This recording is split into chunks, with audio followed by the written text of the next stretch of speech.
All right, let me take you back to the moment I cracked. Picture me stuck in a boring office in London, knee-deep in spreadsheets, about to accept a job with Me5. Yeah, Me5. But instead I did the most British thing possible. I panicked, made a cuppa and booked a last-minute flight to Australia. I'd only been there a couple of days before, but I was obsessed. The sun, the beaches, the people. I was hooked, so I quit my job, turned down the My5 gig and set off for my new life. Except the universe had a twist in store. My visa expired 2 hours before my plane landed in Sydney. 2 hours. I had to turn around and fly straight out to New Zealand to sort it out.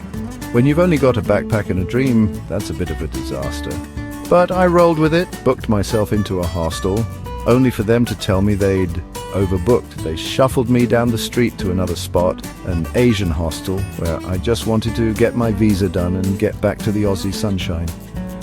But here's where it gets wild.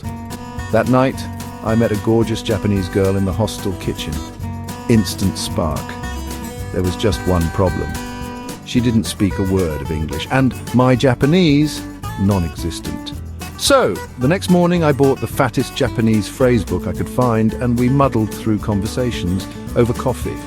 We hiked, hit the beach, went to the cinema, all the classic backpacker stuff. 3 weeks later, I finally got my visa, and she flew back to Australia with me. Life on the Gold Coast was unreal. I got a job flogging didgeridoos to tourists. She explored, but 3 months on her tourist visa ticked away, and she had to head back to New Zealand. By the end of the year, my boss wanted to sponsor me for a proper work visa. But my heart and the Japanese girl were in Tokyo, so I walked away from the didgeridoo dream and hopped on a plane to Japan. 6 months as a tourist, living on ramen and adventure, I met her mate's dad, a legit karate master, who offered to teach me. New visa, new life. Eventually, I married that girl. We had kids. I landed a job at a private school, and we bought a house in Tokyo. All because my visa was 2 hours off. Sometimes the best trips start with a wrong turn.